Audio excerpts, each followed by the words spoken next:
देण्याची मागणी वन विभागाकडे केली आहे।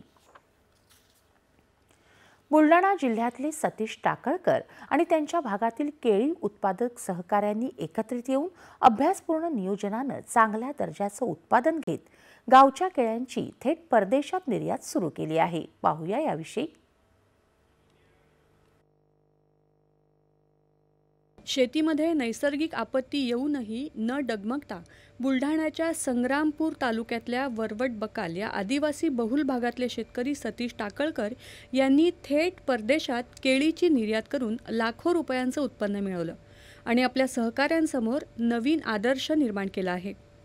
गेल्या 10 ते 20 वर्षाआधी आणि वर्षापासून शेतकरी अतिवृष्टी काही नैसर्गिक आपत्ती यामध्ये होरपळत असताना सोयाबीन आणि कपाशीच्या पिकाला कमी भाव नसल्यामुळे आणि कमी भाव असल्यामुळे उत्पादन खर्च वाढल्यामुळे शेतकऱ्यांना ते पिकं परवडत नाहीत आणि म्हणून आम्ही काहीतरी शेतकऱ्यांसमोर नवीन पीक आणलं पाहिजे या दृष्टीने मी 2023 पासून केळी पिकाला सुरुवात केली आणि शेतकऱ्यांना आपण काहीतरी नवीन पिकाला चालना दिली पाहिजे आणि त्यांच्या खिशामध्ये सुद्धा 2 पैसे जास्त आले पाहिजे त्या दृष्टीने आम्ही पुन्हा केळीची सुरुवात केली आणि सतत 3 वर्षापासून मी आज ही केळी पेरत आहे।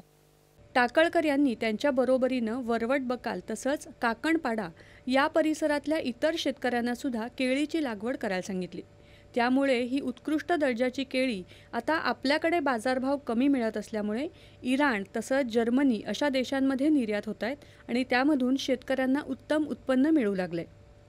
भारतात आणि महाराष्ट्रात सुद्धा केळीला समाधानकारक भाव नाही आहेत, परंतु आपण त्यालाही कुठंतरी फाटा बसला पाहिजे आणि आपली केळी चांगल्या तऱ्हेची झाली पाहिजे, माल बाहेरच्या देशात गेला पाहिजे या दृष्टीने आम्ही तशी ट्रीटमेंट केली।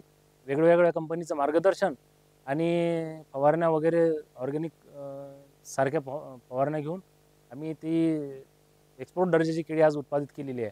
अभ्यासपूर्ण नियोजन आणि कौशल्यपूर्ण आखणी यामुळे खडतर परिस्थितीतून मार्ग काढून शेतीमधून दमदार उत्पन्न घेऊन नफा मिळवता येतो हे या शेतकरी मित्रांनी दाखवून दिले।